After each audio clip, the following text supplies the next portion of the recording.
Okay. All right. So, welcome everyone. I'm really excited to be able to share amazing knowledge with you today. I am Missy Garcia for those of you that don't know me, and I have an amazing guest today. This is Michelle Donaghy, and she is a certified gentle sleep coach. So, I have personally used her services with my kids, and it's helped me a lot. So, we're going to talk about oils and sleep and why it's important and how we can get more of it. If you guys are catching this live, then let us know if you have any questions. We'll be answering questions as well. If you're catching this as a replay, go ahead and still comment below and we will come back and we'll answer questions that you do have. So Michelle, I want to ask you, tell us a little bit about yourself. Tell us a little bit about your practice and what you do. Okay, so thanks for having me. My name is Michelle Donaghy, and I'm a certified gentle sleep coach. I'm also a wife and a mother of two. My girls are 8 and 12, and I am a business builder with doTERRA with Missy and her mom, Mary, and then I'm also a certified gentle sleep coach. So my plate is pretty full. I started my practice in 2011, so almost 5 years ago now. And I always tell people that I became a certified gentle sleep coach from my first daughter. She led me to become a sleep coach, and my second daughter made me a better coach because neither one of my girls fell into sleep naturally. So I understand what sleep deprivation feels into my family about 4 years ago when you introduced them to my house, to our lives, and they were life-changing. It was so empowering to me as a mom to always have an answer. With being a sleep coach, it's my job to fix things, go in and fix a family so that they can get better sleep. And I was able to start doing that in my own home because I could always have an answer to whatever ailment or trouble my child was having. And we've even converted my husband. He has his own touch kit that he carries in his backpack to work every day. And then I started seeing that I could, I converted him. Then I started seeing that I could introduce this to families that I was working with when they had some sort of health concern that with their child, but I couldn't help them with sleep. And so it sort of organically fell into place that I started doing both.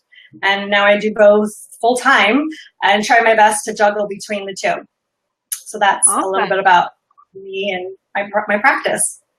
Great. That's exciting. So tell us, a little bit about what happens with our body when we're rested versus not rested. Because I can tell you personally, it's just like, oh, I just am tired, but a lot of us don't really realize the effects that sleep does have on our health in general. Can you go into a little bit of that?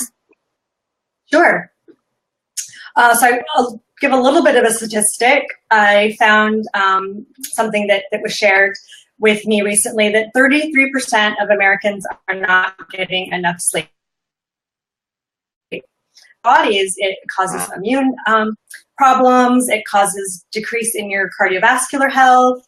It affects your ability to lose weight. Gaining weight is definitely connected with lack of sleep. People don't realize we spend 33% of our lives sleeping. That's a huge part of our day. And what happens during that time is we're processing information, we're developing memories, processing our emotions, trying to get rid of those negative emotions, and rebuilding your metabolic pathways. So if you have major sleep disruptions, the impact on yourself and your family and our societies is huge. Absolutely. Yeah, that is huge. Wow, that's crazy. I mean, I know for myself, I get super moody. If I'm tired, I snap at my kids. I snap at my husband. I also process a lot of emotional stuff by sleeping. So when things do come up, that's how I process is I do sleep. And so, sleep is like one of my favorite things that I love to do. As one of my favorites as well. I think that's why I became a sleep coach, because I love my sleep. Yeah, I know. It's so needed. So talk to me, like, what are the different like hours? How long should newborns be sleeping? How long should adults be sleeping? Teenagers? I think there's just like the standard 8 hours and a little bit more for kids that we just think, but I know that's not the case. That's definitely not the case. I'm going to give just some general numbers, like around. Don't get hung up too much on it being exact. But generally speaking, adults should get between 7 and 9 hours a night. Now, I know for me personally that 7 is nowhere near enough. I function best at 9. I don't always get 9, but that's the range for adults. For teenagers, they should be getting about 9. And I know there was a recent statistic that most teenagers are only getting 7.5 hours of sleep on a school night, Wow. which is, crazy. It's affecting their ability to be alert. They're falling asleep in class. To get back to the numbers, then children, so I'm using the ages of 6 to 12 years old, should get around 10 to 11 bigger. And from 2 to 5, they need about 11 to 13 hours in a 24-hour period. So that's including naps. Some are still napping at this age, 2-year-olds for sure. And 1-year-old around 13 hours. And then under 1, so, infants, newborns, there's a big variation, but between 13 to 16 hours in a 24-hour period. So a lot of sleep. A lot of sleep is going on, or should be going on. Definitely. And so when we know those, is it echoing on your end? No? Okay, stop. Not on my end. So when we know those, especially for us as adults, then we can start to plan it. So for like, I know for me, I have to have like a minimum of 8. If I'm like at 8, then I'm good. If I get 9, I'm like golden, like woohoo, great. But 8 is like my minimum. Anything less than that, I'm like, oh my gosh, I need my peppermint wild orange all day. So knowing that, we can plan that.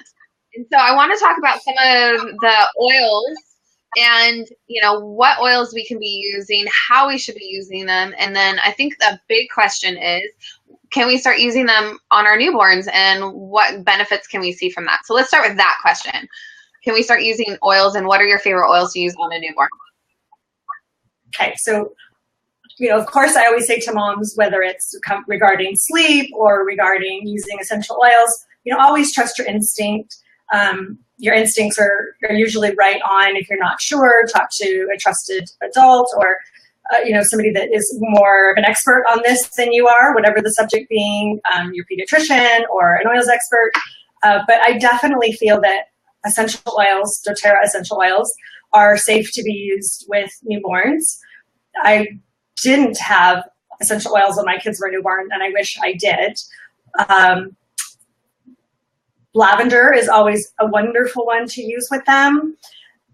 As a newborn, sleep isn't neurologically developed yet, so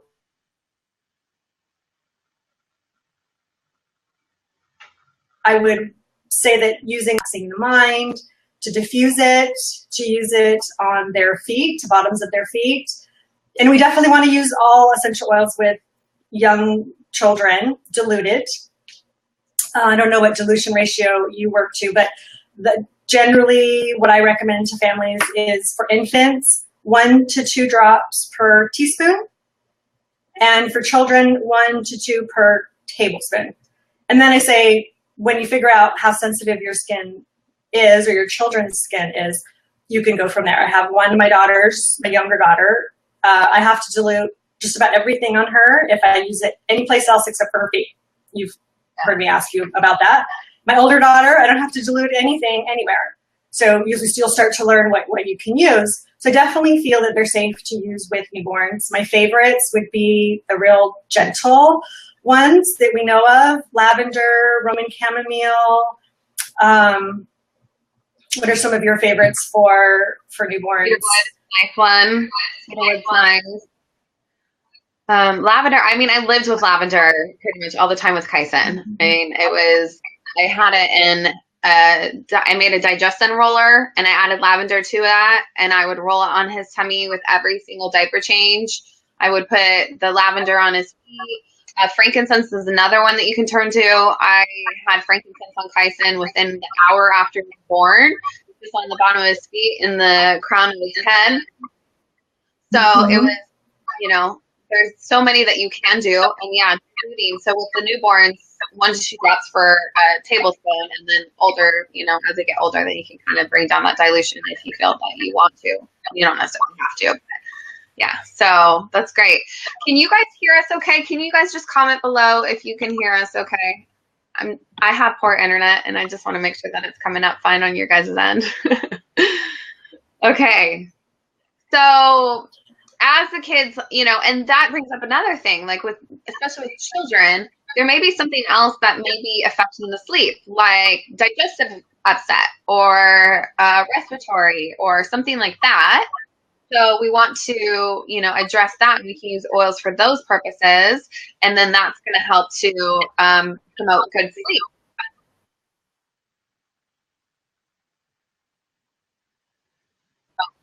How I started incorporating essential oils into my practice is we want to make sure all those respiratory issues are being addressed. So breathing issues aren't waking you up, regardless of the age, you know, tummy issues. Because what I find as well, and this is something obviously is really important to touch on, that essential oils are not magic sleeping oils. You know, they're not going to put a drop on you and you instantly fall asleep. It doesn't work that way. And for children, what I always say to families in my practice is we have to have a plan to help your child learn independent sleeping skills. You've heard me, you know, go on and on about this when we work together, that if they don't have those independent sleeping skills, which start at bedtime, then it doesn't matter what oil we use, they're not likely to sleep through the night. But if you combine the two together, they're as close to magic as we're going to get. So independent sleeping skills and the oils that we know that work well to help relax the mind and the body.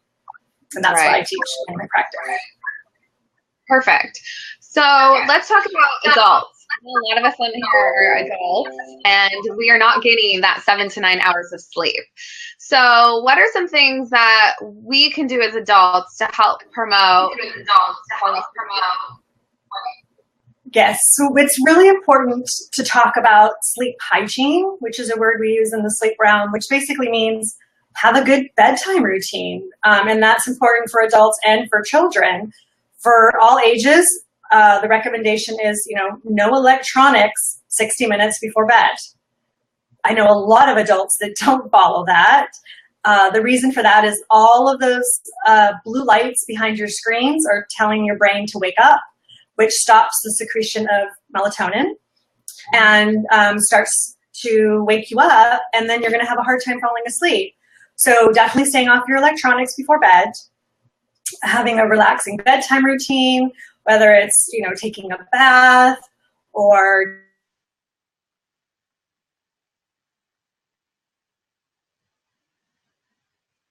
doing quiet reading, using our essential oils as part of your bedtime routine, whether you want to diffuse them, use them, you know, on your feet, use them on your pillow. I do all of that. I do all three. I diffuse them, I use them on my feet, and I use them on my, I like to use them on my wrist and on my neck so that I can like smell them when I'm sleeping because I like the smell. So it's really important to incorporate good sleep hygiene to increase your sleep along with essential oils. So again, if you're using, you know, if you're drinking caffeine, you know, at 8 o'clock at night and you're on your phone until 10 and you're like, oh gosh, I can't sleep. Well, you weren't doing all the things that helped your body prepare for sleep. Right. Yeah. Also, I'm obsessed with the new Serenity capsules. Yes. Me too. We are going through them like crazy in our house. I love them. My husband loves them. And I find they really help me fall asleep faster. And I feel like I'm waking more rested. And I was just so ecstatic at convention how they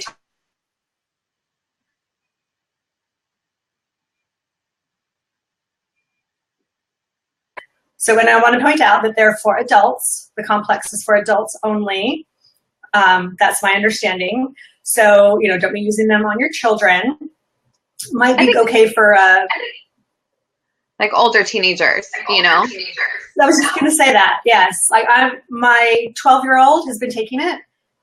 She has a hard time falling asleep like I do, and she really likes it. So, again, I feel comfortable with that because I know, we have an amazing product.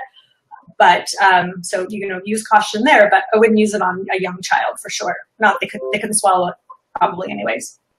Right. Yeah. But for them, I would use the new. Oh, go ahead. No, go ahead.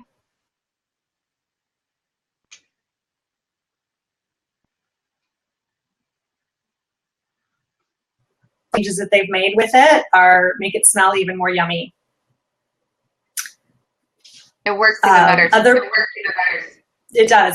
They've added, so for those of you that aren't familiar with the Serenity Restful blend, they've added vetiver, which is a well-known sedative oil in that category that we call sedative. They added hoewood and cedarwood, all of which smell really well, really nice together. I particularly don't like vetiver on its own, but the way they've blended this smells amazing, I think. I agree. It smells really, really good. I agree. No, you can't smell the vetiver at all. Vetiver is another one that adults might want to experiment with of taking internally. Put 2 to 3 drops in a capsule about 30 to 60 minutes before bed. I was using that actually before the Serenity Complex came out. For me, it was a little bit too heavy.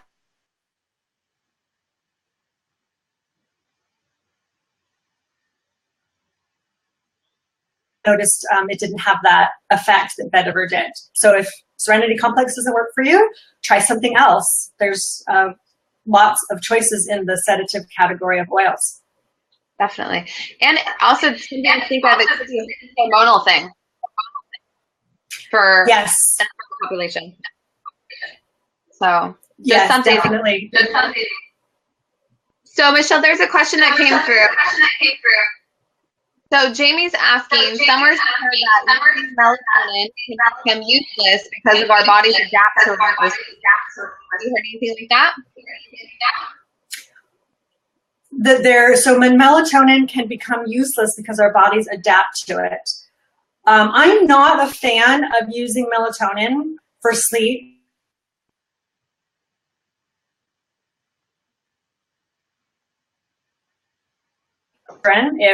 I would only recommend that if it's been recommended to you by your doctor. I've read studies that melatonin in young children can have adverse effects, so it's not something we want to play around with for sure. And my understanding from the research is that because melatonin isn't used in adults correctly, again, that we're taking it right before bed and then, getting on our phones and not having sleep hygiene, that it's not working because we're not using it correctly. Because it is connected to your hormones, and it's a hormone that your body secretes already, it's just not something that I have ever used or like to use. And I think essential oils are a much better alternative. Awesome. So great question, Jamie. Awesome. Is there any other questions that you guys have? I've gone through all the questions that I wrote. Okay, so just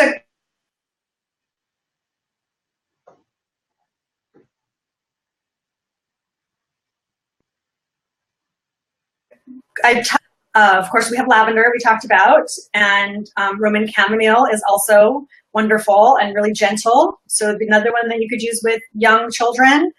I did hear we're going to get it back soon, so that's a good one to go to. I mentioned, yay! When is it coming back? Is it November or December? December. December, so that people know.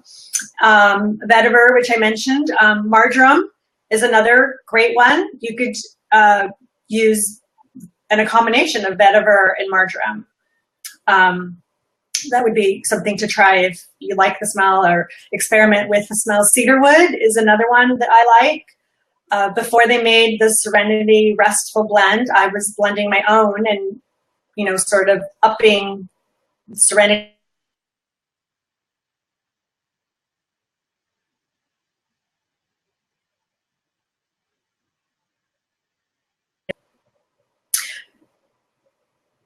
If there isn't any more questions, I can go on and talk about sleep with children. We talked, a little bit about adults. One oil that we've been using a lot with Kyson is petitgrain. It's been really helpful for him for calming and sleep too. Yes, that's a great one to add. When they talked about it at convention, they talked about the reason it was so beneficial for sleep was it was helping to calm, not to get all sciencey, but the neural pathways, the neural excitability, which if you think about it, if your nervous system is overactive, when you're trying to sleep, you're going to be fighting against, it's going to be fighting against you. So it can help, just sort of calm everything. When you think about it at that level, you can really understand how much is going on in your bodies when we're trying to rest. Yeah, definitely. Yes, please talk to us about children. Okay, so with children, I touched on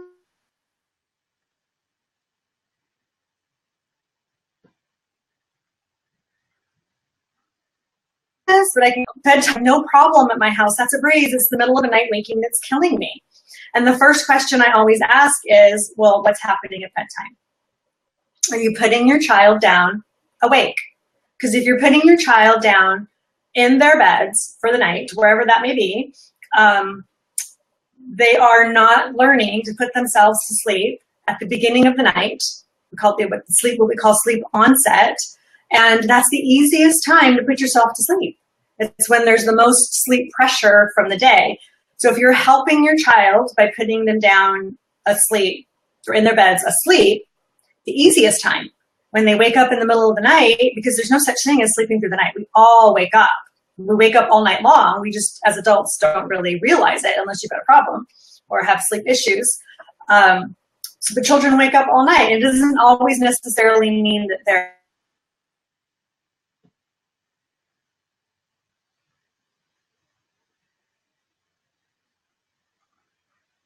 waking up because to another. And they don't know how to put themselves back to sleep because they didn't do it at the beginning of the night. So that's why when I work with families, I'm always incorporating a sleep plan. And we're talking about changing behavior, teaching a child something new. And if you have a plan, when we work together, we talked about, so what's your response going to be when Kyson wakes up? Or what was it, Kalina? And your response was, well, I'm not going to go into breastfeed. I'm going to go send daddy in, which is a great response. That's perfect. And he can deal with helping them learn to put themselves back to sleep while we take away maybe what we used to do, which in some cases maybe it's breastfeeding or rocking or bottle feeding. And then once you address the independent sleep learning, adding in the oils is just icing on the cake to help them relax. But you definitely need both. And I can't emphasize that enough. Yeah, definitely. That's great. Anything else that you want to add, Michelle? I think we've covered it.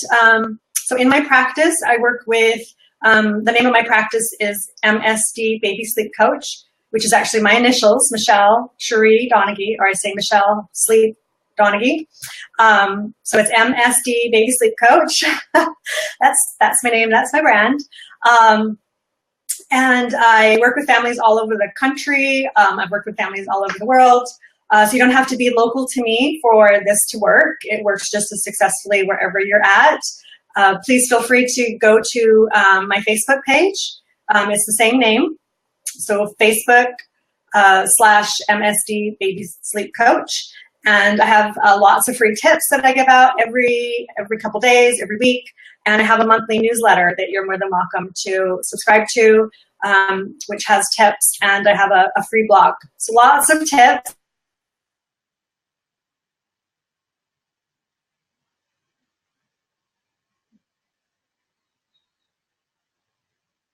Lots of help for families, and for that, a little chat to see if I can help from my website. So that's, I'd love to work with you.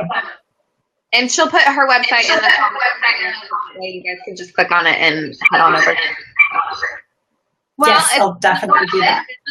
Thank you so much, Michelle, for your time. Oh, you're welcome. Thanks for having me. This was fun. We'll have to do this again. Definitely. Sounds great. I'll see you guys another time. Bye.